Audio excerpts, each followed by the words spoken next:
Hello, everyone, and welcome back to A Theater Near You. I am your host, Chris Randazzo, and I'm joined this evening, as always, by terrifying robotic clown Paul Giroux. Oh, I wanted to be Australian special effects guy. I wanted to chime in and be like, "That's right, it's me, Chris. How you doing?" Well, I'll tell you who I am. I'm Brian Dennehy. I'm a cop, and I live by my own rules, and I just gotta get a drink and damn one day till retirement. And remarkably persistent hitman, Sean Doyle. That guy just wouldn't go down. It would not go down. This month's letter was F, and we wound up watching Sean's pick, FX2. Is Brian Dennehy everything Jodan Baker never was? Let's find out. But first, how are you guys doing? What a pick it was. Yeah, I gotta say, I didn't watch the first one, and I think I'm all right. Oh, Wait, really? don't jump ahead. Wait. I don't know, just wanted to throw that out there before anybody said anything else. That's all. Yeah, how you doing? Let's small talk. How you doing? What's new? My small talk's about FX2. No, I'm just kidding. Stop it. All right, I'll go. Nothing exciting has happened. It's the boring month of the year. This is the month that we all just try to get through, right? Like it's post-holidays. I don't know, maybe you had a fantastic Valentine's Day, and then we're just all kind of waiting for the weather to get a little nicer so we can go back to outside. Lousy March weather. We did go to a beef and beer. I went with a bunch of drunkards, and my friend Perrine. Usually I'm one of the drunkards, but it's Lent, so I'm not drinking. So I was sober, and Perrine was sober for whatever reason. And it's time at the end of the night. We're rallying up all the drunks, and like it's beef and beer. They do that like ticket thing, you know. You like buy like $20 worth of tickets, and you put them in the basket, and you get a thing. Sometimes I've never been to a beef and beer. As somebody who doesn't drink beer, I've never really seen the draw. I can get beef elsewhere. You know, so that it's for charity. It's always some sort of fundraiser spiel. What kind of beef? It seems like real generic. Like, is it burgers? Is it steak? Like, what are we talking about? It depends on the beef and beer you go to. This one was the hell did they have? This one was burgers, I think. I don't even remember. I didn't eat. I was just going to support. I was like, yeah, whatever. Let's do the thing. You know, charity. All right, great.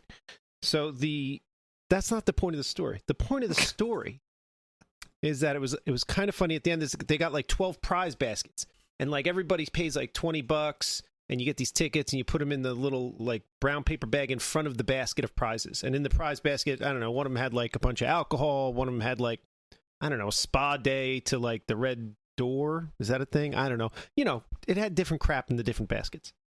And I was like, yeah, here's $20 here. Give me some tickets. And I threw tickets around, and Perrine did the same thing.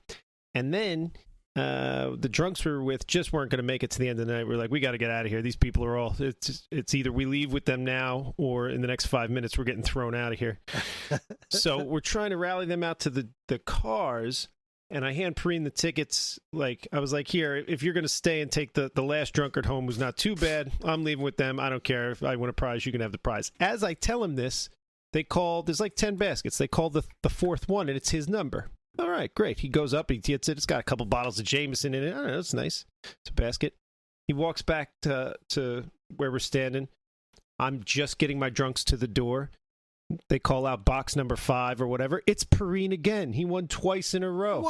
What? Ridiculous. That man's got the devil's luck. He sure does. I get my drunks outside. I get them into the car. He comes walking out. He comes up to my car. He's pounding on the window. He's like, as soon as he won his second one and went back to his like posted up in the corner spot, they called one of my numbers that he's now holding the ticket for, so he had to go up a third time. And at that point you're just getting booed. He didn't even stay around for the last couple. He just left with the 3 baskets, came up to my car. He's like, you won this. What was it? Yeah, what'd you win? Mine was like 2 bottles of wine. It was a bunch of candy in front. That's why I put my tickets in. It was like Reese's Pieces and Gobstoppers, and I don't know, a bunch of boxes of candy. I was like, oh, that one's for me. And I think there was like a $20 Uber Eats card in there or something. I thought you were going to say you won $10,000, and then Perrine took it and was like, it's mine. It's mine. So yeah, that's the most interesting thing that happened, because again, this is the boring month. This is just the gotta get through February, beginning of March, and then life is better again. All right. I'm not even a big outside guy. I don't know. Well, it is a lot easier when you can just open the door and let the kids play outside. I will say that for this time of year. Yeah, walking the dog's nicer when it's nice. Right. You know, even going to the bar, you hang out outside. You're just standing around outside the bar. It feels healthier. I don't know. I like outdoors. You know, eating outdoors. Like when we had that fake nice weather for a little while there, when I didn't have to work down here on my computer, I can do some of my work. If it's just writing work, I can do that on my laptop. So I'll take that out back. And the dog just loved that. We were outside all day, and he was just the happiest he's ever been. Yeah. Just chasing squirrels and being on guard. But he was real confused by the whole situation because we've only had him in the winter. So he doesn't really know what spring is like around these parts. But it was quite lovely, and I do miss having that option. Just kind of windows open. It's right around the corner. The weather's been pretty nice last not too long, but we're like a month away from being able to rely on decent weather. Right? Yeah, that was bullshit. Fake spring here in New Jersey. That's New Jersey March being like, it's spring now. Never mind. It's fucking cold. It's gonna be like 27 today or some shit like that. Oh, I found out I have tulips. Is that it?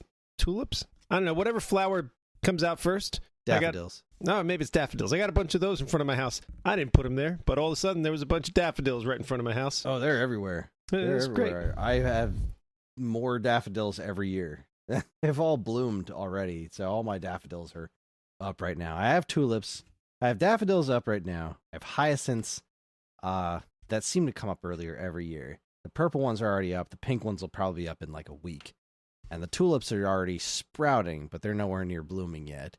I have these other orchids. They'll probably come in a couple of months. And then I have the other like orange flowers that come out like midsummer. The ones that I'm always can never remember the name of these bushes. I have these bushes out front of my house that have these gorgeous flowers on them, and like every year they seem to be trading off on which one does better. There's like this one, when we first moved in, there was the one by the door. That one was huge, flowers all over it. And I would like clip them down because this guy down the street had ones, and he was like, yeah, this is how I get them all full every year. I clip them all the way down to nothing, and they all grow back. Then I realized we have two different kinds of them because my leaves look a little bit different.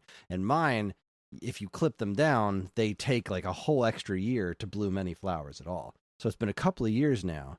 But this one the one by my door doesn't flower as much as the one that's all the way on the left, which was almost dead when I moved in here. I don't understand plants, but I keep trying. It's looking pretty nice. You don't understand plants. You just said like 4 words that we learn in like when you're a little kid. You know, like first grade, you know the word tulip, daffodil, right? Orchid, right? These are basic words.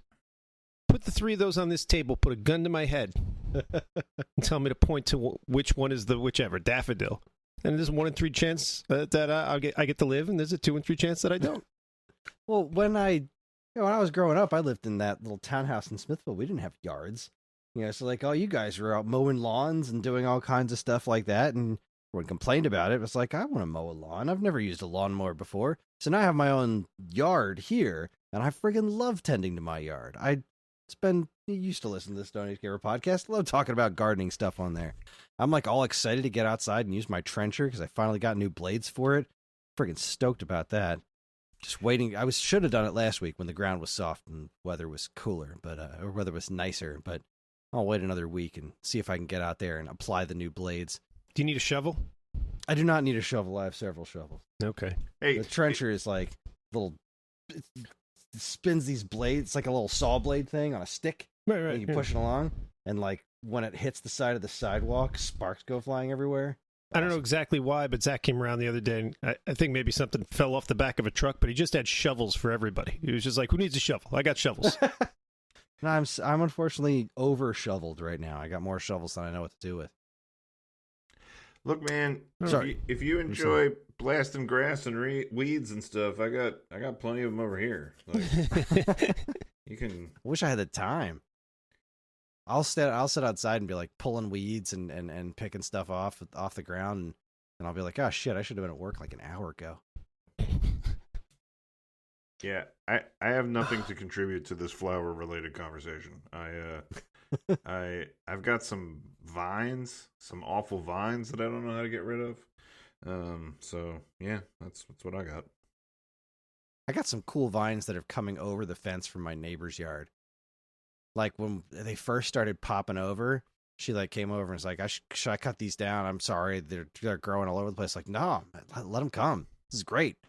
And now like 3 years later, the vines they look kind of weird during the winter, but once spring comes around, they're all over this like half chopped down tree stump in my backyard. It's fantastic. Just can't wait for everything to be freaking green again. Also, I'm in desperate need of a new grill. This year when I get a grill, because I hope that it's in our budget to get a new grill, because I love grilling, and I love grilling all year round. But unfortunately, the grill that I have now, I never took care of it. So you get a grill, and you get a grill cover, right?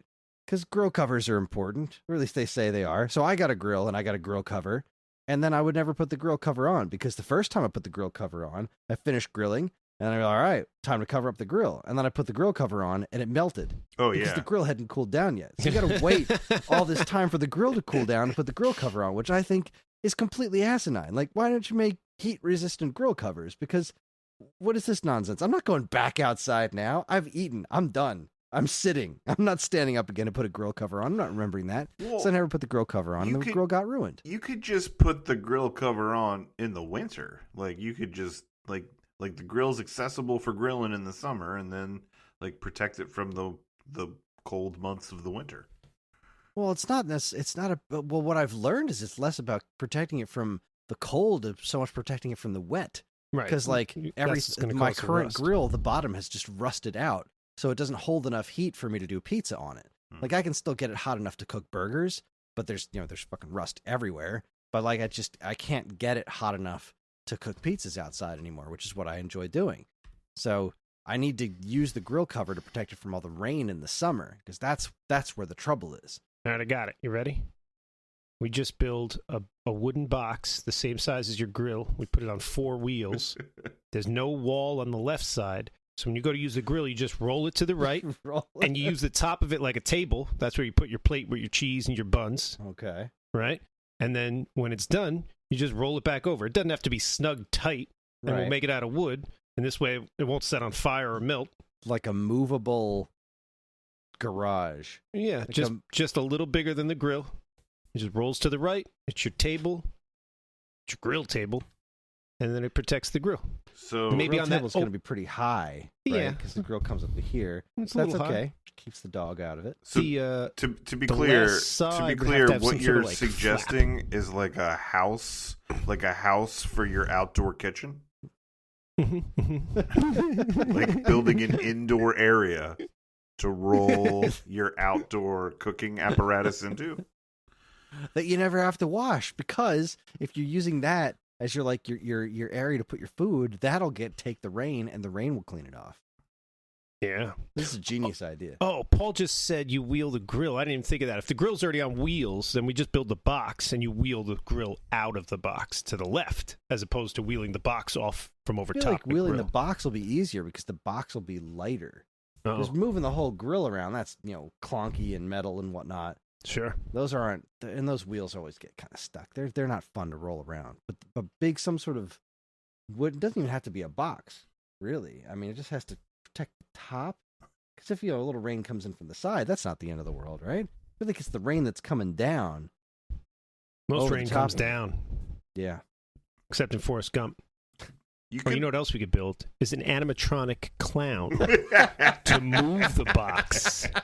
Because that's simpler than doing it ourselves. I agree completely. I have so many questions about that clown. All right, I really want to talk about FX2, but I do have some movie related news that I wanted to report. All right.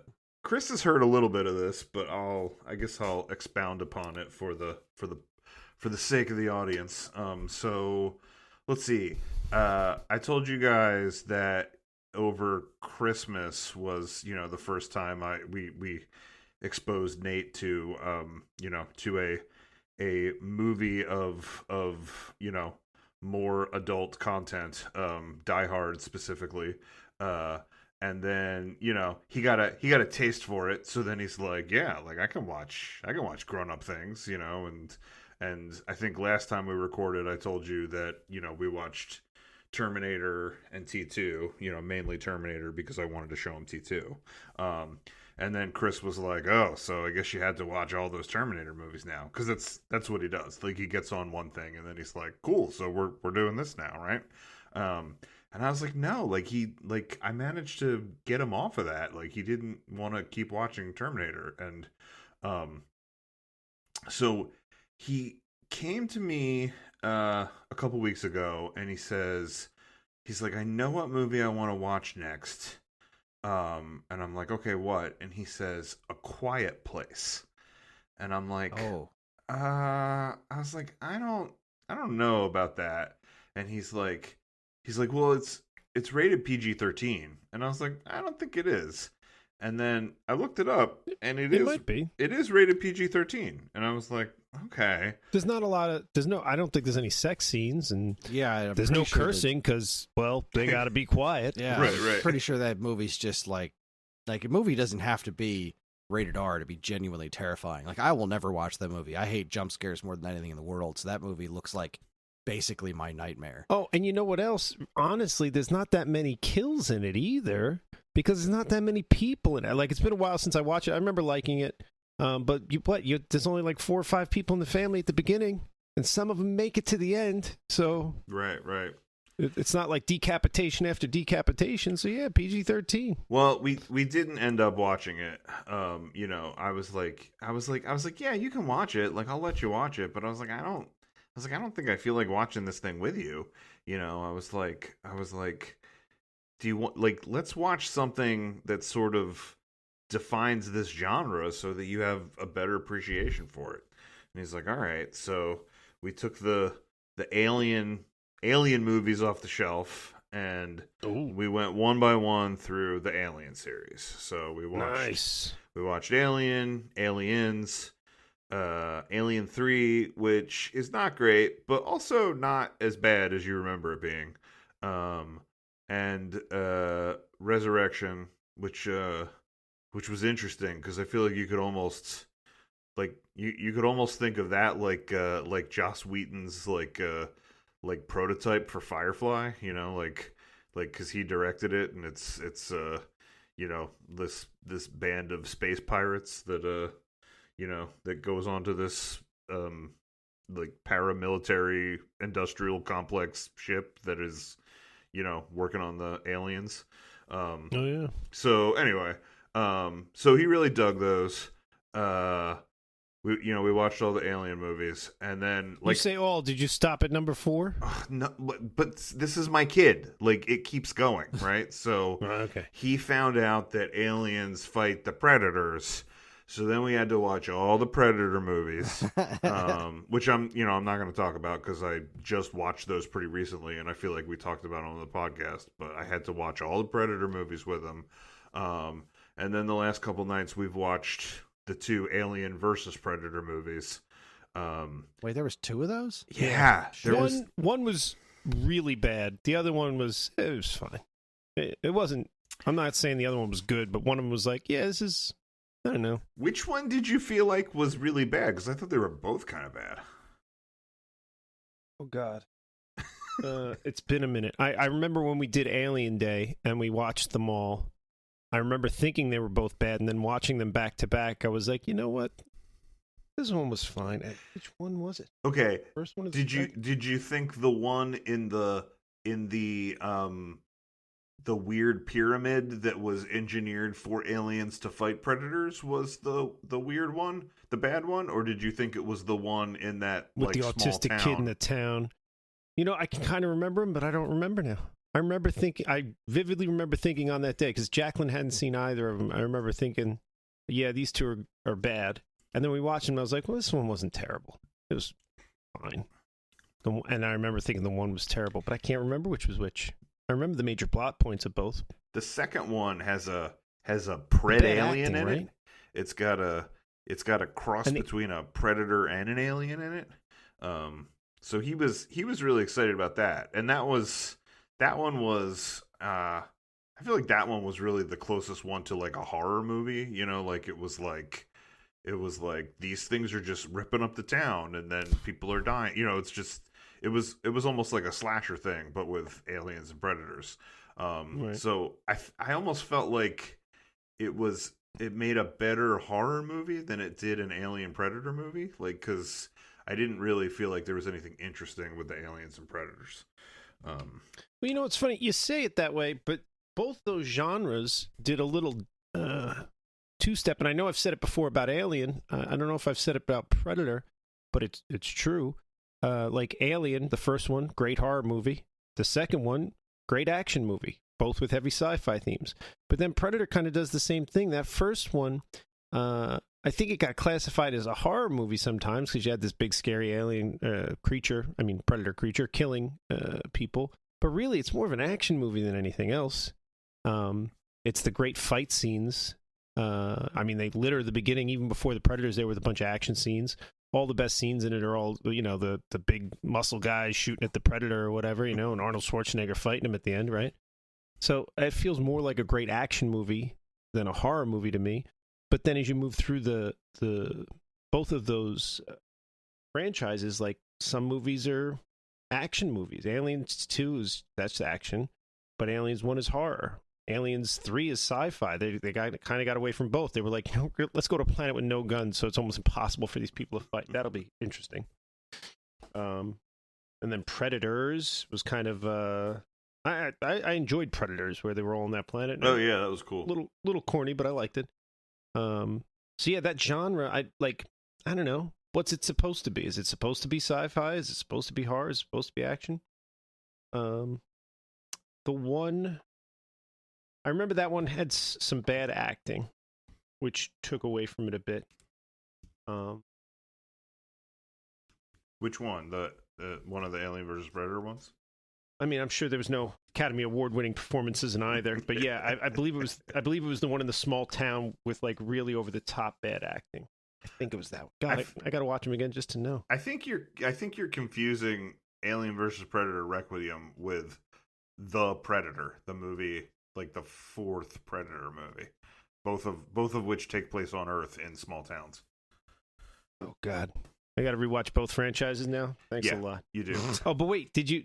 I maybe we cut you off. Did you also do the prequel to Alien? Yeah, we just watched those over the last 2 days because, like I said, he doesn't stop. So we got to keep watching these things. And then then after we finish them, we have to like watch YouTube clips about like the evolution of the xenomorphs and like what planet are the predators from and stuff like that. So wait, go back. What? Was there 2 prequels? Did I miss one? Yeah, there's 2 prequels to Alien, and they're weird. Like, because one is called like Prometheus, right? Prometheus, yeah. What was the other one? Alien Covenant. Oh, I didn't see that. Yeah, so we just watched that. I just finished watching that with him before he went to bed.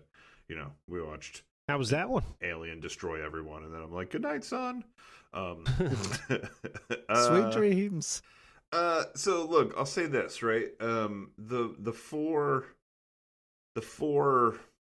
sequential Alien movies that have, that star Sigourney Weaver, like I really feel like that's the thing that's worth investing in.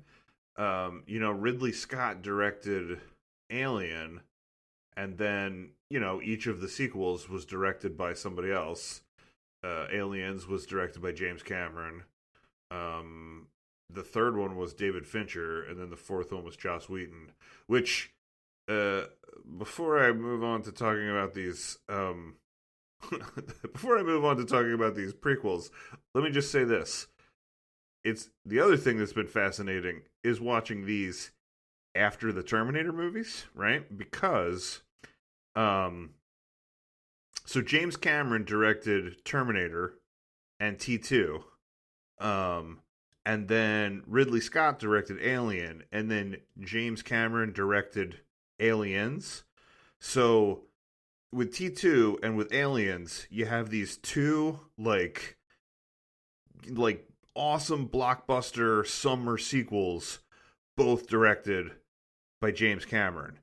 And then like the other thing that's weird about it is like, you know, in T2, there's all that stuff like the voiceover with Linda Hamilton where she's like, you know, this robot, you know, this joyless, emotionless robot with a better father figure than all these guys because he's reliable and blah blah. You know, like there's that whole angle of like the Terminator is a father figure to him, and you know he like you know that he's the one that ends up changing the Terminator's programming and sending the Terminator back. There's that whole sort of like dad angle to it, right? And then with Aliens, like you got the whole thing with Sigourney Weaver where, you know, like in the beginning of the movie they introduced that she had lost a daughter, you know, because like time had passed. She'd been frozen for like 100 years or something like that, and it's like, oh, your daughter is dead now, you know, you've outlived all these people. And the little girl from the first one, right? The little girl from the first one survives, if I'm not mistaken, with Sigourney Weaver, but when she wakes up in the second one, girl's dead, that is the second one with the little girl, the little girl Newt on the planet. The little girl. So right. It's like she loses a daughter, but then like she sort of finds this girl who's an orphan, and there's this whole mother thing with that. And then you got the queen alien who's like trying to protect the eggs. And so like the battle at the end is like mama versus mama, like I'm gonna protect my kid thing. So like I just gotta wonder like what kind of family hangups James Cameron has, and like maybe you don't want. His parents were going through a divorce. Yeah, like maybe you don't want to go to Christmas dinner at James Cameron's house. Like that's all I'm saying. So I found that to be fascinating. One, and then the other thing that's fascinating, like this feels like the holy grail of Terminator, Alien, and Predator movies is. Did you guys know that Bill Paxton has been killed by a Terminator, an Alien, and a Predator? I did not know that. Yeah. Good for him. Wait, when was... I remember the Alien, that's the easiest one. The Predator one. Okay. So how was he killed by a Terminator? I didn't know this either. I had to like look this up, right? Bill Paxton is in that first Terminator movie when like it's almost the very first scene when like Arnold materializes in that like flash of lightning, and then he finds those three punks and he kind of like sizes them up, and it's like, oh, this one's wearing clothes that fits me, and he like beats the crap out of those like punk guys. Bill Paxton is the guy with the spiky blue hair. Oh crap. Yeah. Wow. Like he was probably like a, you know, teenager at that point. But that's awesome. Yeah, so Bill Paxton killed by a Terminator in the first Terminator movie, killed by an alien in Aliens with his, you know, game over, man. And then he's in Predator 2. He's like a detective or a cop or something, the sort of loudmouth, you know, crazy guy. Which he seems to excel at with those movies. But yeah, So yeah, Bill Paxton. Oh, I was talking about the prequel movies. Yeah, they're wackadoodle. Like it's like this real convoluted process for like creating aliens. Like it's like the oh god, there's creatures that are called engineers that like actually created humans, and then there's this like black alien goo that is a bioweapon that they're going to send to Earth to kill us because I don't know, they think they made a mistake. I'm not really sure, but that's the thing that like creates the aliens. But then a robot guy like the problem is it doesn't contradict the Predator one? Oh, like yeah. In one of the Alien vs. Predators, it starts to tell you that the Predators made them to make better things to hunt. I don't think the Predators made them to make better things to hunt. I think the Predators found the ideal killing, you know, killing creature, the ideal hunter in the universe, and then it's like we brought them to Earth to like as a game preserve, you know. I don't think it's set up that they created them. I think it just set up that like they were the ideal foe, you know, and the predator is always looking to hunt the strongest thing. But it still kind of steps on what was happening in Prometheus. I remember watching Prometheus and feeling like it just missed the mark. Like it had all the elements of something that could have been great. Yeah, it felt epic. It felt like there was a lot of good ideas, and it just didn't. It didn't coalesce into a great movie. It was just fine, but it felt like it was so close, like just missed. Well, it's also like you had a different, you know, creative director type for every Alien movie, although they do feel a little more cohesive just because they all have Sigourney Weaver in them. And then you have a different director for every Predator movie.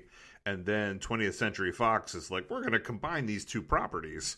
And then with Prometheus and Alien Covenant, you've got Ridley Scott coming back to Alien after, 40 years. So he was probably just like, I'm going to do what I want. I'll do what I want. Yeah, I don't love that do what I want attitude. Like you gotta work within the confines of what's already been put out here, you know? Like bold new directions are great, but you gotta make it work. You gotta, I don't know, stitch up the seams there and pull it all together. Because you know who doesn't do that at all is the Sony fucking Marvel movies with whatever that last final scene was in the freaking, with Michael Keaton showing up in the wrong universe, and he's just like, I guess this is happening now.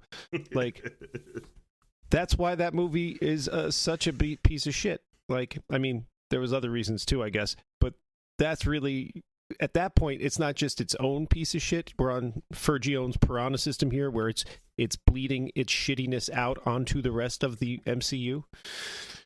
Well, listen, because they're not sewing up the edges. You got to work. If we're gonna go down this rabbit hole, I'm going to start complaining about Madam Web, and we just do not have the time for that. Not $1. They're not getting another $1 from me. I hate Sony. They're dead to me. Well, I'll steal Madam Web off the Plex at some point, but I'm not supporting this. I'm not entirely sure I can even bring myself to do that. We will make another episode about Madam Web. We just don't have the time right now.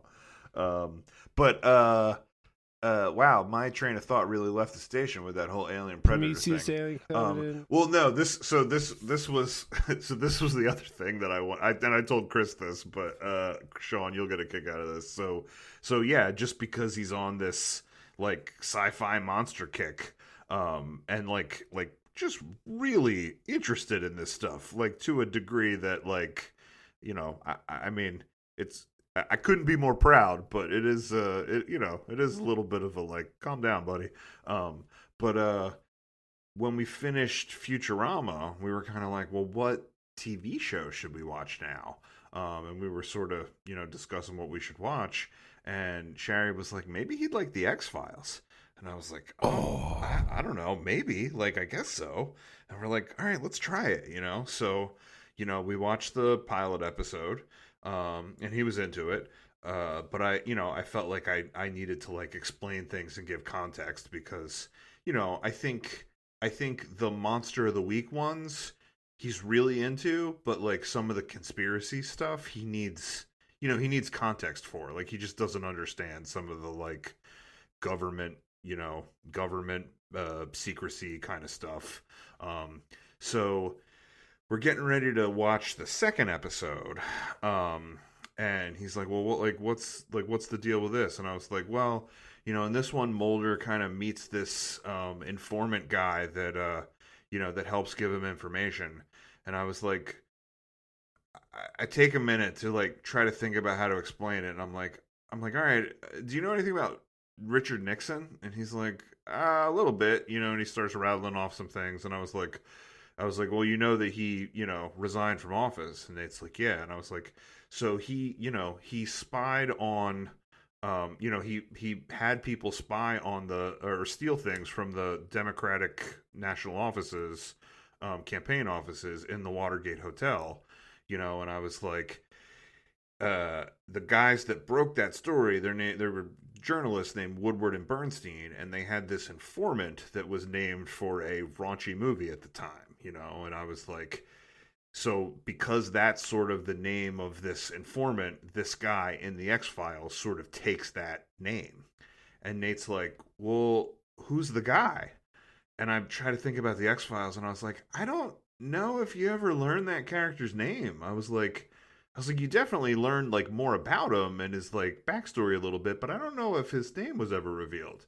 And then Nate's like, no, like the real guy, the guy that told them about Nixon. And I was like, oh. And I was like, I don't know if anybody ever found out who that guy really was either. And then Nate was like, I'll just Google it. And I was like, no, don't. Do not.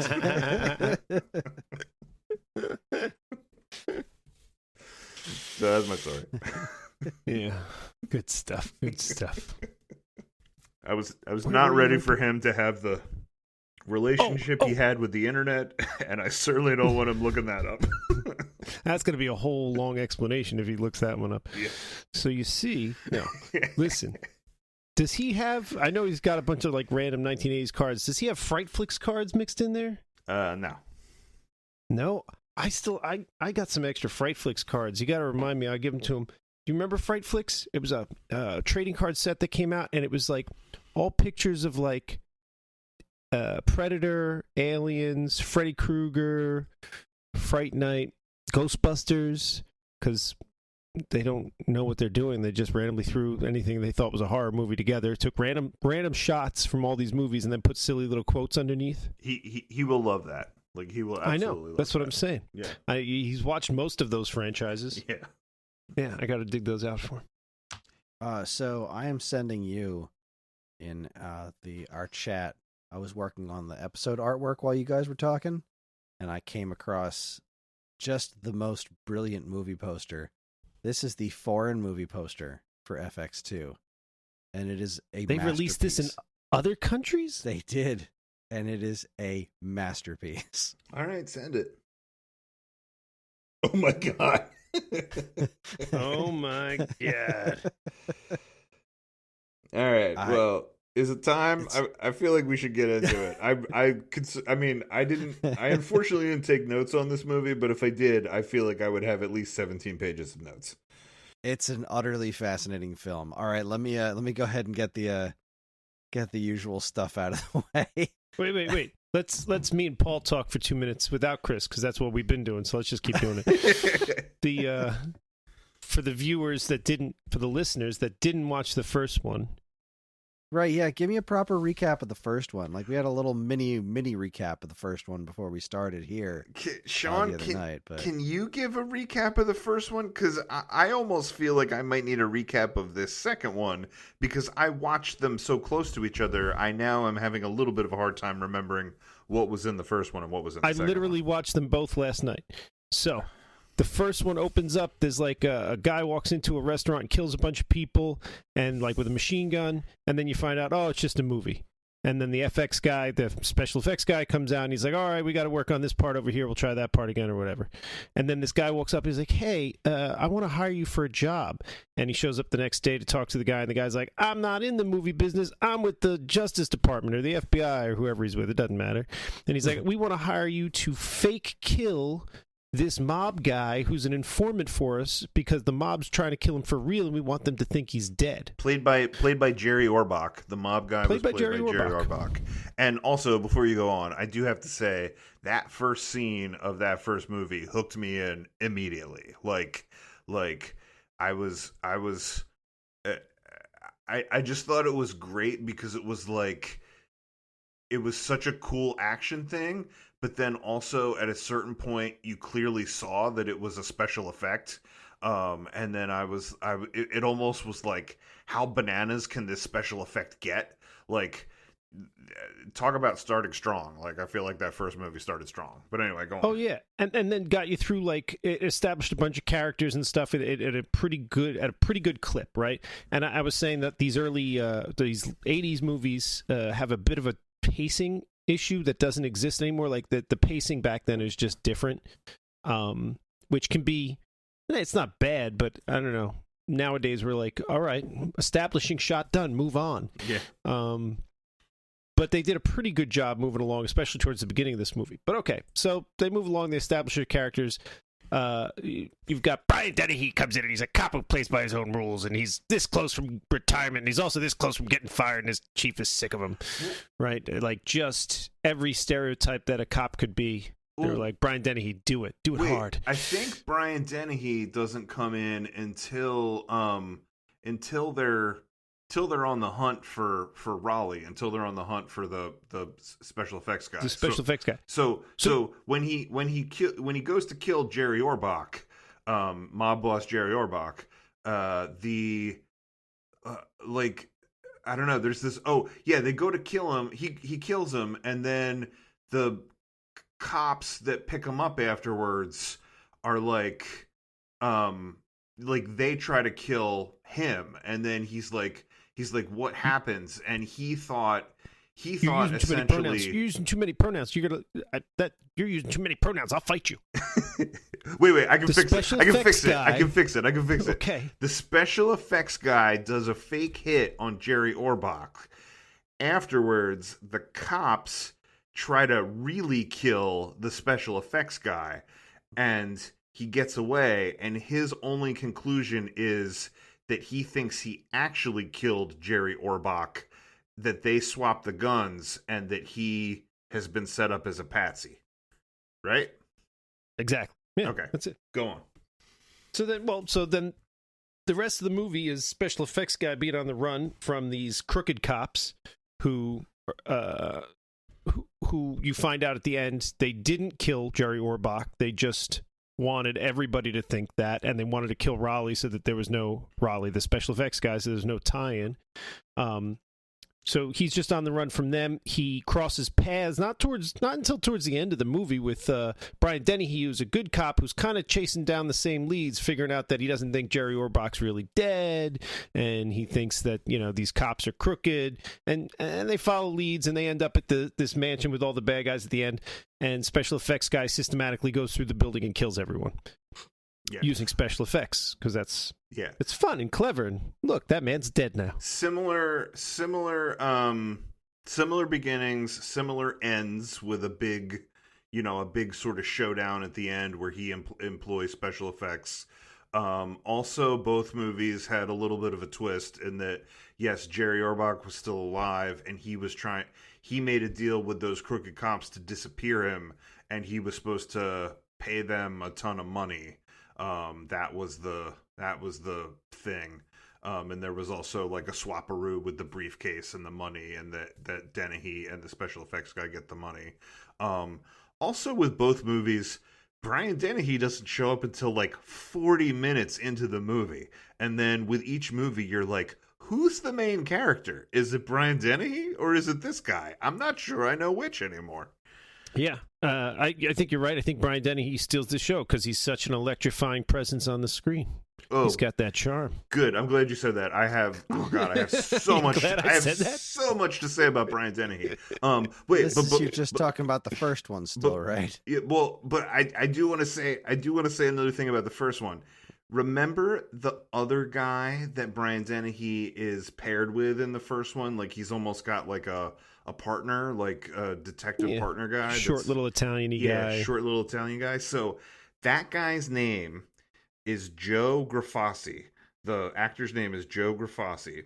I've seen him in other stuff. I've seen him in a ton of stuff too. Well, okay, so here's my story. So when I was working at this theater in Rhode Island for a year after college, Brian Dennehy came and did a show there. He did a Eugene O'Neill play.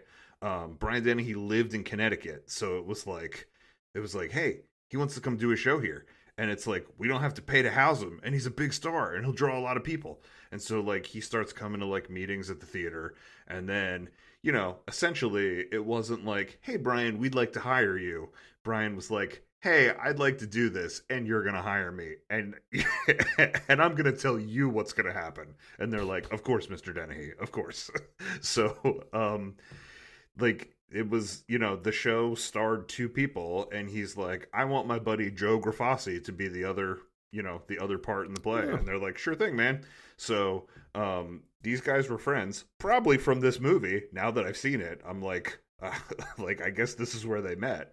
And, you know, they were in this show together or whatever. So, you know, all of us that, like, lived at the intern house, like, we got to know them on, you know, backstage and things like that, right? And so when the show was running, it was running during the month of my birthday, and Sherry and my roommate Rachel at the time were planning my birthday, and they're like, what kind of party do you want to have? I was like, I don't know. Let's have a party where we combine 2 things. And they're like, what's that mean? What 2 things? I'm like, I don't know, like space and luau. And they're like, all right. So, like, we invited all these people at the theater to our apartment for a space luau. And so, like, we're spreading the word. And then, like, my buddy Tyler was like, hey, I invited Brian Dennehy. And we're like, no, you didn't. And he's like, yeah, I did. So, like, everybody's joking all night about Brian Dennehy showing up. But weird enough, Joe Grafassi showed up to my space luau. And, like, I sat and hung out with him for a while. It was super weird, but that's definitely a thing that happened to me. Oh, amazing. Is it? It's a funny story. Yeah. I don't know that. I don't know. All in. That's all right. amazing. That's Says amazing. me. Sure. Let's do it. Love it. Joe Grafassi. Oh. All right, so we're done with FX1. All right. Let's get the basic bullshit out of the way. Sean, Greg, Melissa, Karen, and I watched this at my house via nefarious means. We didn't have any snacks. We didn't do the snack thing, but we did watch it in my newly reorganized basement, which I think was cool. And I did drink. I'll give it a plug. I did drink non-alcoholic Corona, which I just found for the first time. It's actually freaking great. It's really they nailed it, which is wonderful. I had non-alcoholic chocolate milk because I'm me. Is it my turn? I guess it's my turn. Yeah. How did you watch it? And then I'll talk about the movie. You jokers watched this movie together. So, yeah, I watched FX the night before, and then the next day I woke up and why was I home? It's my day that I work from home. So, once I finished a Zoom meeting, I went downstairs and I watched FX2. Working from home, quote unquote. I'm doing air quotes right now. So, because I watched it in the middle of the day, I still had my coffee, so I sat and watched it with a coffee in my hand. All right. So FX2 was released on May 10th, 1991, was distributed by Orion Pictures. It was directed by Richard Franklin and written by Bill Condon. Richard Franklin's career spans several genres like sex comedies and even softcore porn. His other directorial works include Cloak and Dagger, Psycho 2, and The Blue Lagoon. Bill Condon's, I hope I'm saying that right. Wait, can I interrupt? Did you say Cloak and Dagger? Yeah, I did. That movie that we talked about on this podcast? The one that I wanted to make a feature topic and didn't get the votes. That's crazy because that movie also has a kid going to the mall to use a modem.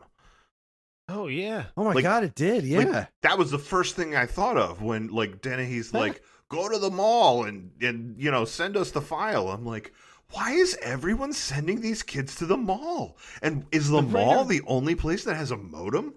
The writer of this movie didn't have kids, and he was like, what do people do with kids? I think they just let little kids go to the mall and talk to strangers and use computers, right? I think that's how kids work. I would say that's true because he also decided that the kid's dad was going to get called into work and take the kid to the police station. like, what should I do with the kid? I know, I'll take him to work. And then he asks a prostitute if she wants to play Scrabble. So this was what we thought was okay to do with the kids in the 80s, I think. Solid parenting. Surprised he didn't just bring the kid to the murder sting with him. Oh my god, I have so much to say about the murder sting. Sorry, Chris, we stopped you from announcing this movie, but now we're talking about it. Where do you want to start? Right. With the first scene, or with the clown, or with the murder? I got 2 sentences left. You can't say them. We're talking about the murders. All right, say your Bill sentences. Condon's other writings include musicals. So this guy who wrote this movie actually wrote musical movies, The Greatest Showman, Dreamgirls, and Chicago, and he even directed both of the Breaking Dawn and Twilight movies. Wow, what a varied career. Right? The movie tells the story of a technical wizard who teams up with the police to kill bad guys and prevent the Vatican from recovering some old coins with the power of Hollywood special effects. Yes, I nailed it. All right, now get to work. Yeah, wait. Where do you want to start? You want to start with the like crazy scene that this movie started with, which oh yeah, the weird fascination with fake animatronic boobs. Yeah, go for it. So that first scene was great watching it with Chris, because I knew that he hadn't seen the first one, and I knew he didn't really know what we were going into. So when that scene starts, it starts like something you might have expected, and then all of a sudden, like, it's like stripper dancing the pole and ripping it out of the ground, and then the one cop goes, "Fire warning shot," and he shoots him in the head.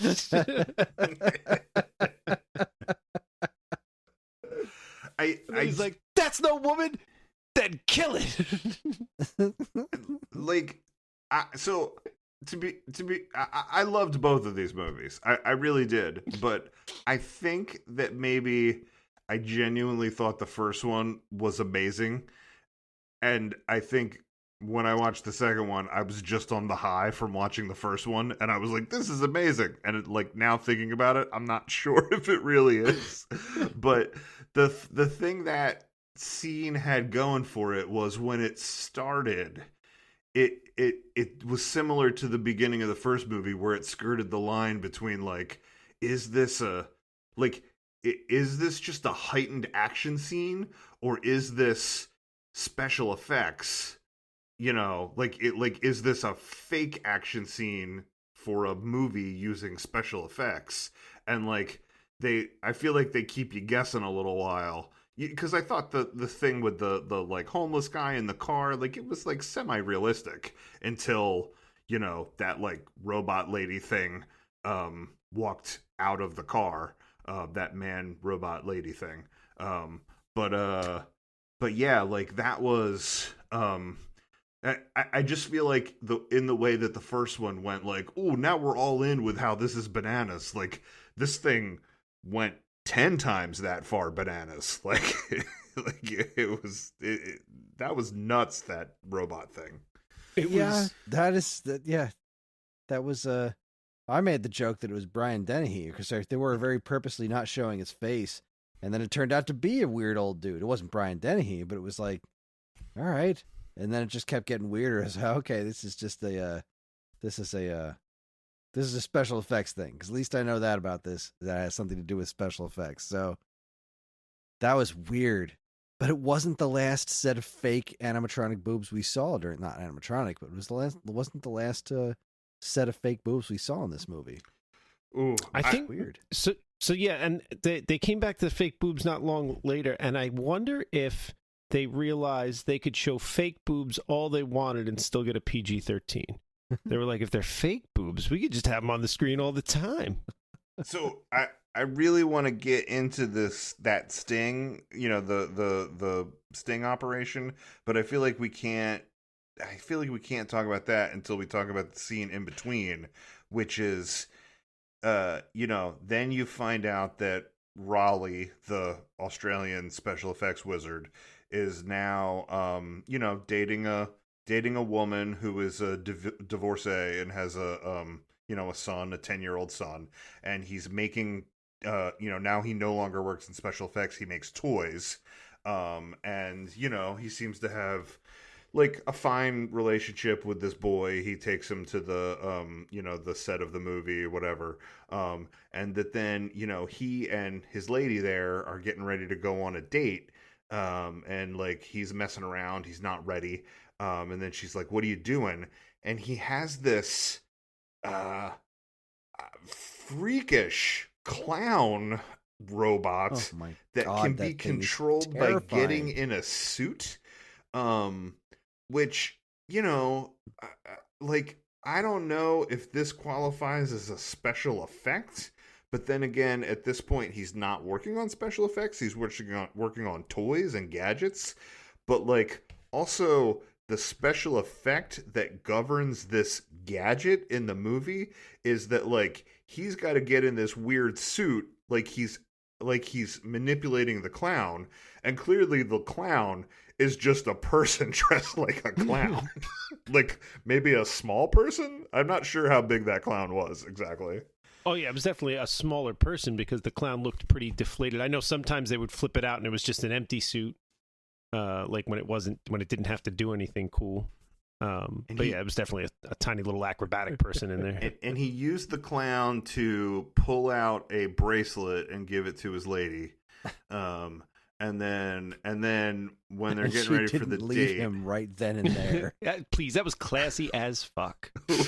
When they like basically start going to town right on each other, right when the that just meant the that kid walks using in. the weird clown robot to give the bracelet, like she's like, "We're late. We got reservations, and we never get reservations." And he's like, "No, wait a minute. I got this weird animatronic clown gag that I want to pull first to give you a bracelet. It's not going to make us any less late to the restaurant that you had trouble getting reservations to. Chris, but it's going to be precious, and then I'll get dressed." If you're gonna do it, you got to do it right. It's no, wait a minute. I got a clown here. He's got a bracelet for you. Yeah, and then so then the ex-husband walks in to take the kid. I got a real amicable relationship with him too. Well, like ex-husband and new Australian boyfriend seem to be perfectly fine with each other. And I kind of love that because when, especially later when he comes back and asks him, "Will you help me on this case? Will you help me with this sting operation?" Like there seemed to be like a little bit of like animosity between them, like not anything big, but this sort of like weird gentle ribbing of like, this guy that's with my ex, you know what I mean? And like they kind of like say these backhanded things to each other, like followed by these like respectful things. And I thought it was like a really fascinating dynamic. And I thought that cop guy was actually going to be almost like the Brian Dennehy part in the first one, that like he was going to be partnered with this cop to like solve a thing. But then that guy dies, almost immediately.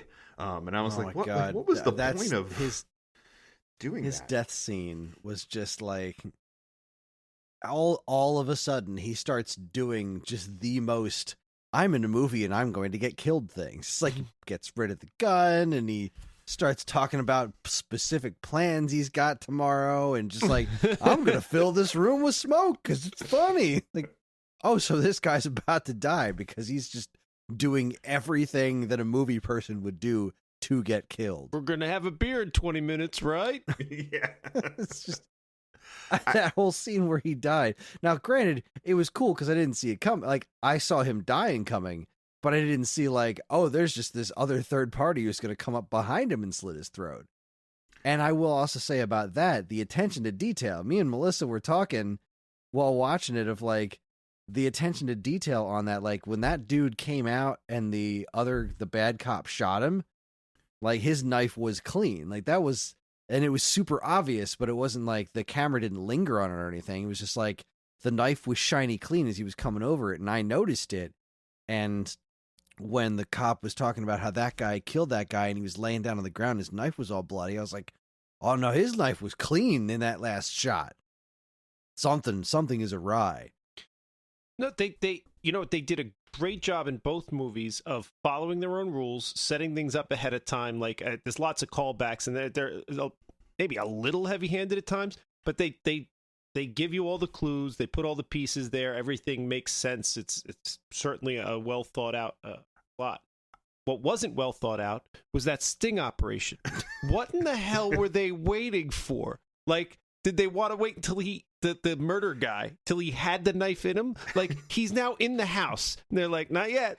Let's just wait a little longer. Let's see what he does now that he took the knife, came across the street, and went in the house. Oh, now he's in the bathroom? Let's just keep waiting. Like, what was the... Let's say everything went well.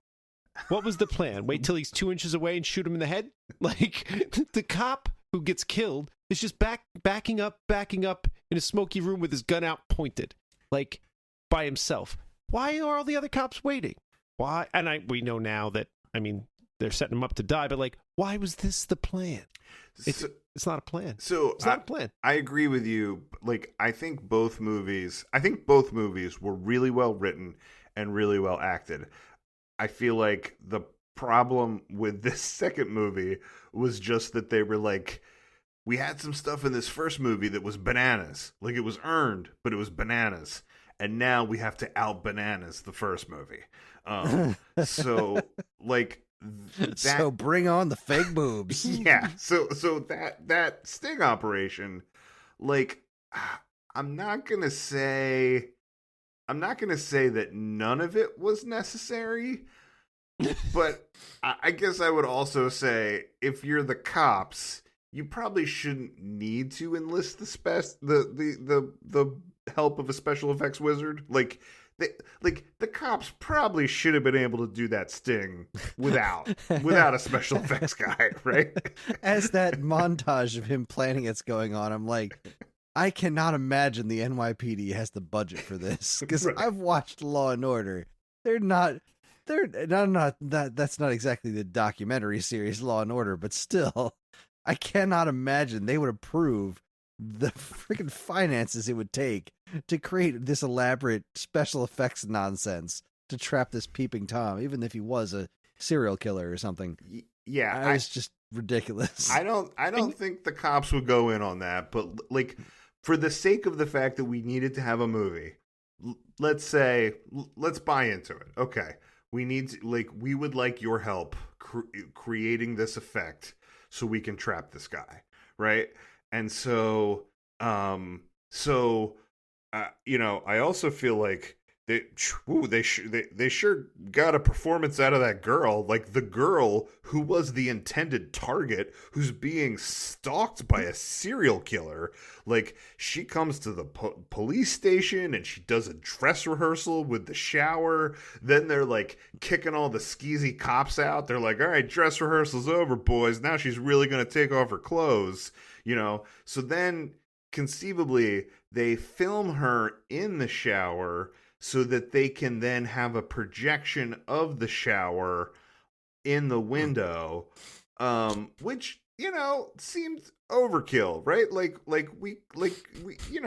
She maybe we could have had a frosted shower curtain. Like, there was many things that could have been done differently. But like, all right, I'll to a certain extent, I'll buy this, right? That we need the real woman in the other room so that the killer can see that she's about to go into the shower. And then when she crosses into the bathroom, then we have the special effects take over, right? And like, that crazy mirror screen that he did, that was like a callback to a thing from the first movie. He used that mirror screen to look like he was like in a hallway that he wasn't, in the big like showdown at the end. So he used the mirror screen, he used the smoke machine, whatever. They got the girl out of there. But then after that, I would say that Mike, the police officer, the kid's father that got killed, he did not need to wear fake boobies. No, before you went on this tirade, I was thinking to myself, why? In retrospect, why did he have those? At what point did the intended bad guy even see them? He didn't. No, it didn't need to be under the bathrobe or anything like that. It was just, the whole thing was so... He could have been in a suit for and the tie gag. or a tactical vest right? By the time that guy gets in that smoky bathroom and can see him, he's now in the bathroom. Again, how close did we want this murder guy to get before we said, this is the police, you're under arrest? Like, I think he couldn't see him when he was in the apartment. He couldn't see him until he was walking into the bathroom. I think the guy just wanted to wear fake boobies. I think he was like, I'm going to bond with my Australian new... this is the guy who's seeing my wife, and I'm going to get him to make me a pair of fake boobs. And then when you squeeze the nipple, I want to be able to talk to you, even though I have this Dick Tracy watch. This will never be revisited. But was that a joke? Was it really that if you squeeze the nipple, you talk to him? Or were they joking? I couldn't tell. I have no idea either. I thought he was serious. I assumed he was serious, yeah. I mean, they could have... Yeah, he didn't need to be in the fake boobs. I don't even know that he needed to be in the bathroom. I would argue that if you were gonna say that all of the special effects and her going into the shower and then them sneaking her out the door was necessary, by that point the killer's already in the building. They should have had one guy go into the bedroom and the other guy be like, in the apartment next door or like down the hall or something like that. So that as soon as he came in the apartment with a knife, both guys could have, like it almost felt like what was the plan? Like how, like did they want the knife inches from his chest before someone said, stop? Like, what was the plan? Well, I guess the plan was for the cops to take out Mike, to kill Mike. Which is fine and all well and good, except why did Mike go along with the plan that was, let's just have him come in the bathroom, he'll get in the bathtub with you, and then we'll arrest him. Why did Mike go along with the bad plan? Yeah. Because Mike was obviously bad plan. Because he was excited about wearing these boobies. Like, I think he didn't realize how bad the plan was because he was so swept up into the fact that he was getting this special effects work done. Oh, that's all I can think.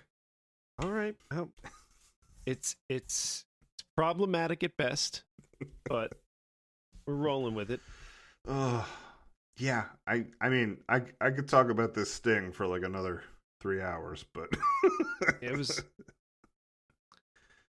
the So what and side note on that crooked cop in this thing who rubs the knife in the blood, that guy also plays a crooked cop in Dream Team. And then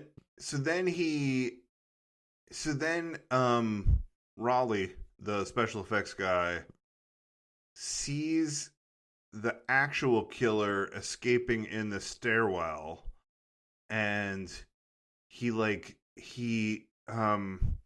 chases him outside, but he gets away. But also he like later on he cleans up the footage, which I thought was hilarious too, because it was like this pixely footage, and he like keeps pushing buttons and it like scans and becomes like perfectly clear. And then he totally like just enhance like that. Yeah. And then he sees the killer's face. And then he like looks up and the killer's like in the room with him, which like, I don't know. Does this guy like not lock his door? like I'm sort of having a hard time figuring like how that guy got in and crept up on him without him. He's a professional killer. He's a professional killer. I'll give them that one. Okay. But that sets us up for the clown fight. The clown fight. Which, as I said when we watched the movie, I don't understand where like this movie has terrible reviews on Rotten Tomatoes. I don't understand where it comes from. 10 out of 10, no notes. Wait, sorry, no, I got. It just occurred to me. If you have this hyper realistic's not the word. If you have this animatronic clown thing, animatronic person, whatever, like thing that you can control from a distance so specifically that it can even like fight a guy, why wasn't that thing in the shower? Right? Like Put some fake boobs on Bluey. Yeah, the cop could have been in the other room, and you could have put the doll that you could control in the shower. Why did they put the real guy in the shower as the target? It doesn't make any sense. So the movie can happen. Well, Bluey's a robot. He can't be anywhere near water. Right out.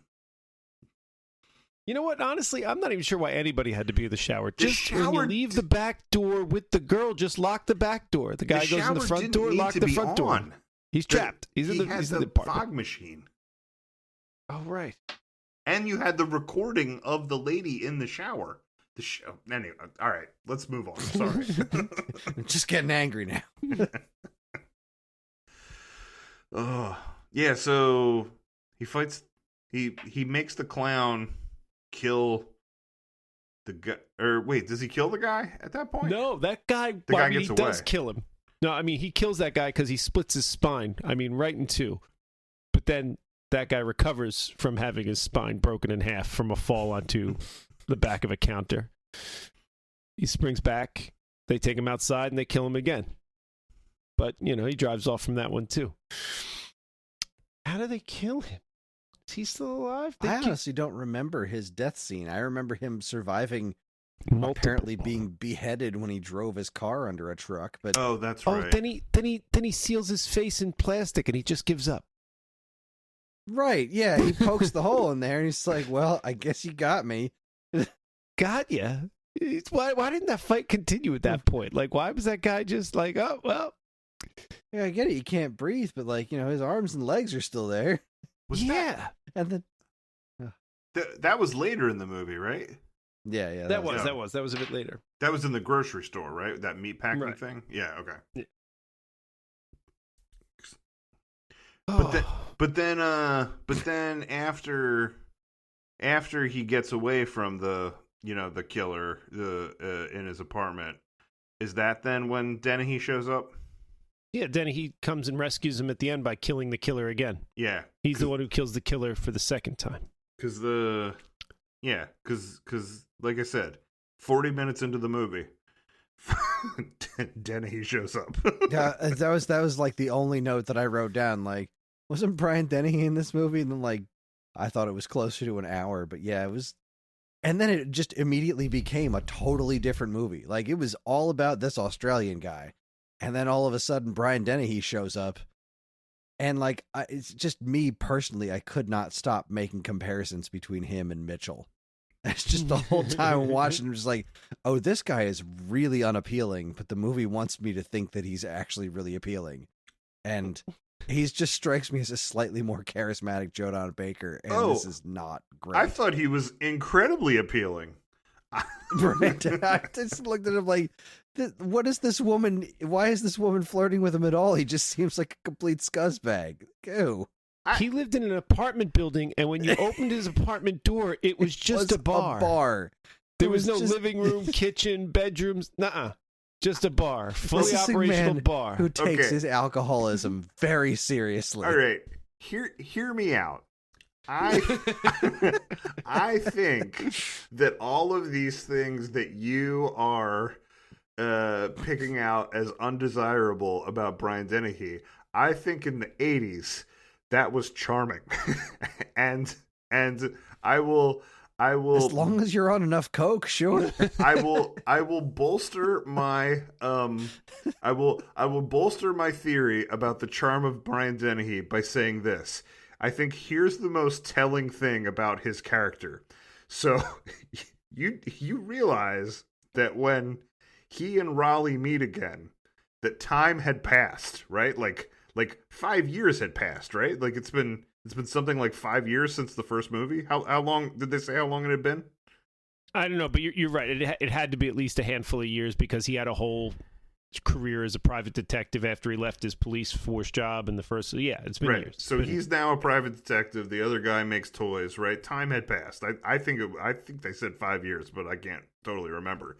That means that somewhere within that time, Brian Dennehy went back to the other guy's apartment took that monster, brought it to that bar that he lives in, put it in the closet, and was just waiting.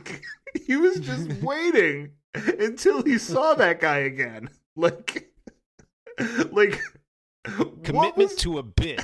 I mean, that's what I'm talking about. What was that like? Was he like calling and being like, "You want to come over?" Was he waiting for that moment? Like, I think that's pretty telling about how and how does he explain that to like a woman that he brings home? Like, they come in the door, this big alien pops out.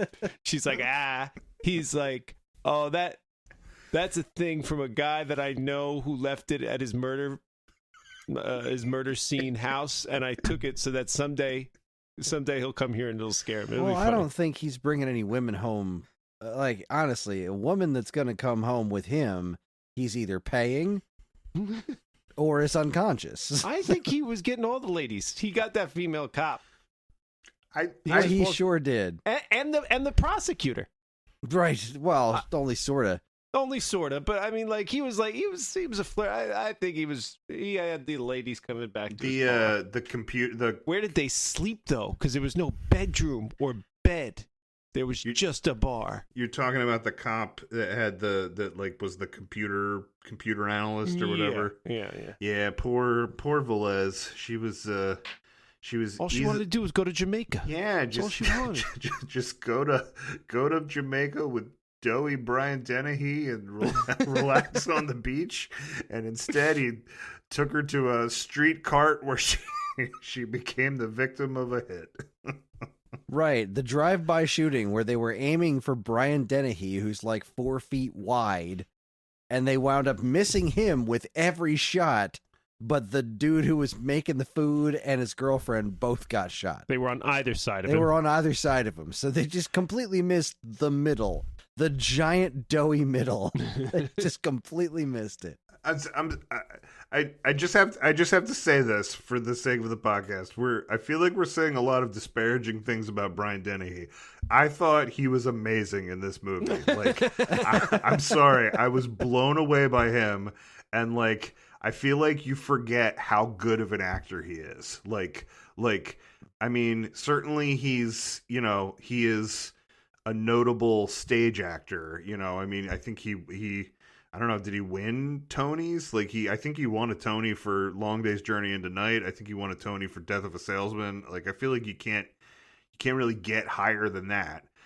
So like, but I feel like we don't know that part of him. We know him from like, kitschy pop culture things that he did, like Rambo First Blood, or like when he was a good movie. I know, but like, the first one gets a lot of crap. That first one's a good movie. But like he's definitely kind of like a character actor in a lot of things, like Tommy Boy, where he plays Chris Farley's dad, which is like perfect casting, like that's the kind of stuff that we remember him from. I thought he was so great as this. Like, I love this detective character. I could have easily watched 4 more movies about this detective and this special effects guy. Like, how this didn't become a series of like 6 movies, I don't know. Because apparently I it turned into a TV TV series. Well, how do I watch that? It doesn't have these guys though, right? I don't know. Yeah, it has. Cameron Daddo is playing Raleigh. Is that the same guy? Oh, Cameron Daddo. Oh, I don't know who that is. I don't think it's the same guy. No, they got a different dude playing Raleigh. It's not. The guy that was Raleigh was named Brian Burke, and then, then the other Brian Dennehy. What was Brian Dennehy's character's name? Mick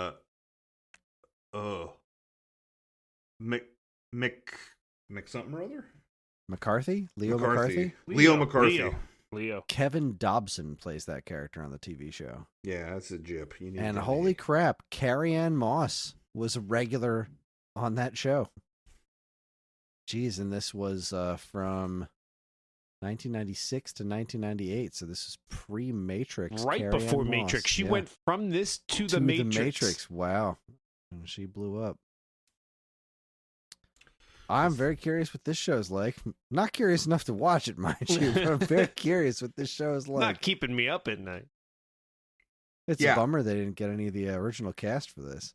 I didn't. I had never heard of these movies. Like I'd never seen these before this. I had never heard of them. I mean, this was a great pick. I love this, but I don't want you to think that I didn't enjoy this movie. I really enjoyed. I enjoyed my time watching this movie quite a bit. I had serious problems with it, but like not enough to ruin the experience. Like this is a weird movie with a lot of weird moves and weird calls made, but it was a very entertaining movie. I mean, I think I said that when we watched what was it, the Wes Anderson movie we all hated, Asteroid City, I said that, I do not like theater about theater, but I do like movies about movies. So, like, when the first one started and it was just that crazy special effect, and then also, like, even though some of the special effects are stupid or, like, not really special effects, like, I feel like you had to figure that, like, because it was made in the 80s, the people that made this movie did have to do some pretty crazy special effects work to make this special effects movie. So I kind of like appreciated it on two levels. So I liked the like movie part of it. And then I think just the fact that then it was also like, a like detective, like a murder detective story, which I also like. I think it combined those two things. I was like, I'm in. Like, sign me up for like 6 more of these. They didn't have robots, so like that opening scene with that android that gets shot and like gets like all blown apart. That's a guy. That's all special effects. Like that's a pretty decent special effect, actually. I mean, it was ridiculous because they were making it ridiculous, but like it was impressive special effect. Well, and like even some of the things that didn't seem like they were that impressive of special effects. Like I think at the time they were pretty cool, like in the first movie there was a woman who was like kind of not wearing a lot. Like it was like a thin little dress, and like she goes to the window and she gets shot at the window. And, like, I mean, now you just do that with a computer. You'd be like, boom. But, like, they had to, like, engineer the bullet squib and the, block it the right way and edit it the right way. Like, I think, like, I know that the movie is called FX, but I feel like they did put in, they didn't jip you on the special effects. Like I think they had to do a lot of work to like get some of this stuff to look cool, especially for the time. Yeah, I agree. What the hell happened next? Then they were working together trying to figure out what's going on. They send the kid to the mall because that's what you do. Yeah. They go to the supermarket and have a fight with the bad guy. He gives up pretty easy. After being invincible and unkillable, he just gives up because, I don't know, he was out of breath. And then they have the big showdown at the end. Then they all show up, and you got the double cross from the prosecutor, and Brian Dennehy figured it out because he's a great detective. I audibly gasped when there was... when he got double crossed by the prosecutor. I did not see that coming. Did you? Yeah, I did. I was sitting downstairs. Nate was sitting upstairs. He was like playing some game on the Switch, and that thing happened, and I went, and he's like, "Are you all right down there?" And I was like, "Yeah." Oh, but he didn't put bullets in the gun, so it was a triple cross. It's awesome. Love a triple cross. Wait. So. I mean, again, like, I feel like this movie was just trying to out bananas the first one.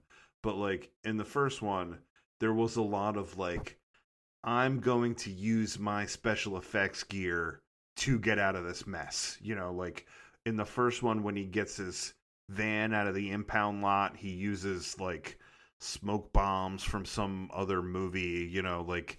when Great there's distraction. when there's that showdown in the first one, he's using that mirror screen, like it was his special effects gear. When they start the showdown for this one, he packs like sausages, dynamite. That was the greatest prepping for battle scene ever, because like he opens the trunk, mashed potatoes, like, first thing in the box, dynamite. Well, this escalated quickly. This isn't special effects gear. That's dynamite, asshole. Like that's more of a weapon than a gun. It's dynamite, and lots of it. Was that the first thing he put in the bag? Yeah. First thing was dynamite. Followed it up with some mashed potato mix. And it's like, okay, all right. And then he just starts throwing sausages in there. I'm like, I really don't know what your plan is now, but I'm 100% in. And you know what's weird? Like, a lot of his special effects things that he does, like, the bad guys are dead. Like, it's not like he's incapacitating them. Like, a lot of times, they're dead. So he's okay with killing. But every time he gets a gun from somebody, he just, like, throws it in the lake. Or, like, you know what? Instead of using the dynamite to distract everybody, you could just kill everybody with dynamite. Like, you killed a lot of people. Why not just light the dynamite and drop it in the house? Just blow up the house with the people in it that you want dead. You know what I mean? Like, Batman has rules. I don't kill. Okay, so now we got to do a whole thing. This guy killed those people. Like, the guy in the helicopter at the end, that guy's dead. The guy with the pacemaker in the first one, Jerry Orbach, he's dead. The guy who pushed out the door and got shot by the cops, he's dead. All these guys are dead. So just use the dynamite to kill them. It's dynamite. It kills everybody. I think that's the difference between protecting yourself and just, like, terrorism, I don't know. This seems like a real fine line. If I was like driving there and I just packed a bag with mashed potatoes, hot dogs, and dynamite because I had this big convoluted scheme that was going to result in all these guys being dead. Like, I'm planning this out. I'm planning their murder. It's a clever way, but I think halfway there I'd be like, you know what? I'm just going to put the dynamite in the house and blow it up. Fuck them. I was glad that the clown came hot back. Dogs, the sausages, they're basically reenacting that scene from the State with the sausage cannon. The sausage cannon. This is amazing. But then, as Sean pointed out, those dogs are just going to eat themselves to death. Like, that's way too much sausage for those dogs. Oh, it was a lot of sausage. He trapped them in the tent. Like, they're not going to stop eating it. They're No. dogs. They're just going to eat themselves to death. Fucking monster. Yeah, I was really glad that the clown came back at the end. Like, I was glad we spent I so was much. not. I was not glad the clown came back at the end. Holy shit! What was he driving the helicopter or whatever, and his head turned around? I was like, ah. It was almost worth it to spend so much time setting up that clown at the beginning for its return at the end. Oh, and did you watch the after credit scene? There's an after credit scene? There's a post credit scene in this. Yeah. Yeah, or it might be a mid credit scene, but whatever. Yeah. It's so close to being really good, and they just kind of didn't nail the joke. Like, it just cuts back to the helicopter, and like you hear the crooked cop. He's like all you needed was for him to be like, "Oh God, somebody help me," or something like that, and you would have nailed the joke. But instead, it's like, I think I got it. I think I got it. Like, it wasn't. It was a good concept for a mid-credit joke, but I don't know. The execution was poor. Yeah, It's just pointless. the movie did feel like it had some, like, problems with tone. Like, like I really do feel like it was written. I feel like it was written and directed well. And maybe because I watched them so closely on top of each other, I'm feeling that way more about the first than the second movie. Because I think both had bananas things, but I think the stuff in the first movie was a little more earned than in the second movie. Yeah, it almost kind of makes me wonder, like, if this were to get made today, like how would it be cast? Because I think those guys were great, and I don't think I would want to see this with anybody other than those two guys. But like, that it's not really like star power. It's not. I don't know, and like Raleigh almost seemed like was he supposed to be like a hero, or was he supposed to be like a goober? Like, was he supposed to be like Jim Carrey a little bit? Like it. Sometimes the tone of the movie, I was like, what are you guys going for? I think he was supposed to be cool the entire time, even though he was just like... That's why he was shirtless in jeans. Exactly, shirtless in jeans on multiple occasions. And he had that, like... Can we talk about the architecture of their freaking apartment, too? Like, what was that space? He's got that weird elevator thing that he would, like, climb on and ride up and down. Like, it was just a very, very strange apartment. And you know what? The bad guy walked in with confidence and used that elevator pole to ride up to the loft area.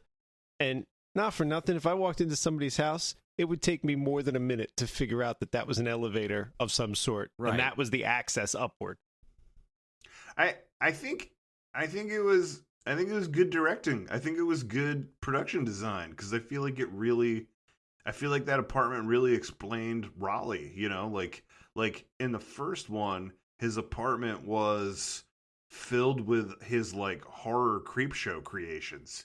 So since in this one he's like a toy maker, I feel like his house, where he lived, needed to be like a functional living space for a family, but also like a playground of a weird toy maker guy. And like, I don't know, I feel like it pulled that off. It had the elevator, it had like these weird red pipe railings, it had those stairs that was really just one beam, but with like stairs on either side and no railings, which probably isn't safe, especially when it's going over top of those steps that are fish tanks, in that very functional kitchen.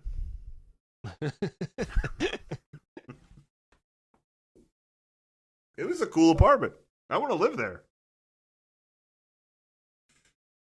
Yeah, I don't want to disparage the apartment, more just point out how freaking bizarre it was. But then again, it's New York City. Apartments are weird there. That apartment is still there today. Set up exactly like that. You can rent the place from FX too. I would rent that place. We should get it and open an Airbnb. Now stay where Brian Dennehy wasn't, because there was no scenes where he was in the apartment, but he was in a movie where someone was in this apartment. Oh shit, this is our money-making scheme. Let's open a couple Airbnb properties. One of them will be that weird apartment that Raleigh lived in with all of that weird stuff in the fish tank and the sliding pole and the stairs. And then the other place will be Brian Dennehy's dumpy bar with the animatronic monster in the closet. Everyone will be like, there was nowhere to sleep. That'll be all the reviews. It was a perfect recreation. There's no bed. Oh, it was amazing. Brian Dennehy was amazing. That guy was amazing. They were both amazing. All right. Well, I'm done. Yeah. I'm giving it the thumbs up. I'm saying watch it. Oh yeah, I am too. I'm almost curious enough to go back and watch the first one. It held up much better. I think the first one's better than the second one. It held up much better than some of the other random 80s pulls that I've come up with, like from my childhood, where like then we watch them and it's like this did not hold up. These held up fine. Yeah. Yeah. I did realize I was watching these when I was like 9.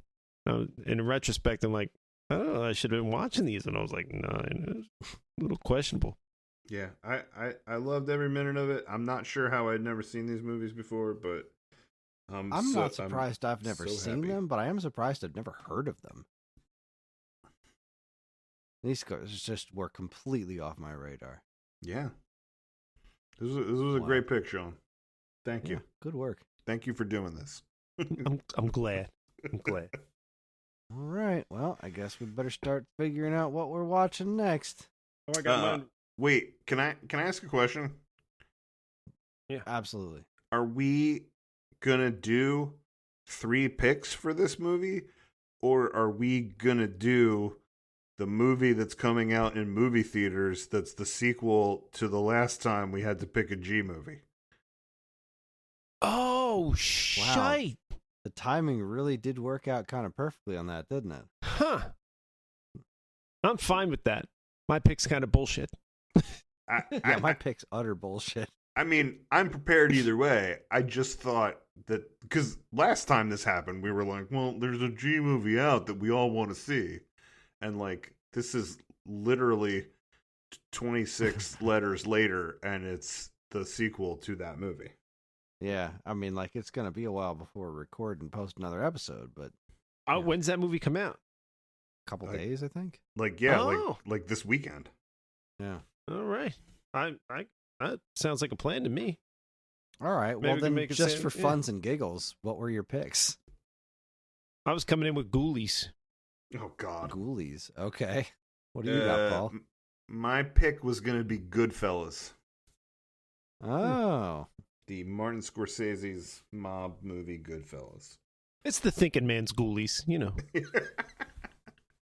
I've heard it called that before. My pick was going to be Gigli because I've heard it's the worst movie ever and I've never seen it. No, but we talked about it last time. Yeah, we talked about it at length. Yeah, but I didn't watch it. We're not going to talk about it again. What did you think of it this time, Paul? You know what? Fuck it. I'm voting for Chris's. No, my pick was actually Get Smart. Oh, okay.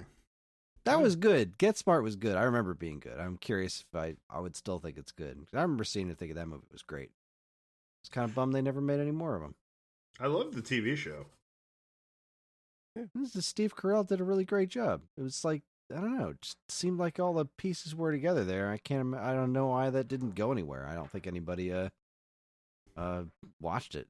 Weird. I didn't watch it, or at least I don't remember it. I don't think it. Yeah, it's a good flick. Who all else was in it? It was Steve Carell and The Rock was the villain. The Rock was the villain? Well, spoilers. I don't know. I think that was meant to be a surprise. It was remember the old TV show? There was always that one agent that was like hiding in trash cans and stuff. Uh-huh. Was The Rock that guy? No. Oh, okay. No, it was Steve Carell and Anne Hathaway and Alan Arkin and The Rock. I forget who played the guy who was hiding in stuff. Like, there was a whole scene with it was Bill Murray played was Agent it? 13. That's fine. That was a good flick. I really like that movie. I want to watch it now. I think I will. But I guess we should watch Ghostbusters. What is it, Afterlife? No. Deep Freeze? Frozen Empire? Frozen 2? Electric Boogaloo? Frozen 2? They're going to get sued. You can't call it Frozen 2. Frozen Empire. Ghostbusters Frozen Empire. Yeah, I guess we need to go to the theater and watch that. Yeah, it makes sense. Yeah, right. It's happening. We're going to the theater. Woo. Comes out March 22nd. No, Paul, where are we going? We're going to the movies. To the movies. The movies. The popcorn. The pretzels. The previews. The movies are back, baby. What the hell are you talking about? What am I talking about? I know what he's talking about. That's what I'm talking about. It was a whole thing. It was a whole bit he did. It doesn't matter. Okay, Chris, before you went to the movie theaters and you were held hostage right before it started by Nicole Kidman telling you about how sometimes heartbreak feels good in a place like this. Before that, it was Vin Diesel and this was for the marketing of Fast 9, and this was like at the tail end of the pandemic where he's like, the movies, they're back. Feels good to be back. So that was me. I was doing Vin Diesel telling you that it was good to be back at the movie theater. While your bit is funny, your Vin Diesel is terrible, and it's quickly becoming more of a Burgess Meredith. It's the only way I know how to do Vin Diesel. So, the movies. I live my life a quarter mile at a time. Yeah, you're right. That is Burgess Meredith. I'm ashamed. I'm sorry. When's that coming out? Fast 11. When the hell's that coming? We have another year. I did start watching them in reverse order. 2025. I'm like halfway through. Why? Why is this happening like this? Why didn't they film these back to back? What's wrong with you? Make me wait all this time for a new Fast and Furious movie? Yeah. Well, just watch them all again. 15 minutes at a time. We got a whole year. You only have to watch like 2 minutes a day. You'll get through them all. All right. Well, Ghostbusters Frozen Empire. There's your homework, ladies and gentlemen. That's what we will be discussing in the next episode of A Theater Near You. And you know where you can watch it? No, probably not on movies. Netflix or Hulu, but probably in a theater near you. That's true. Probably in a theater far away from you, too.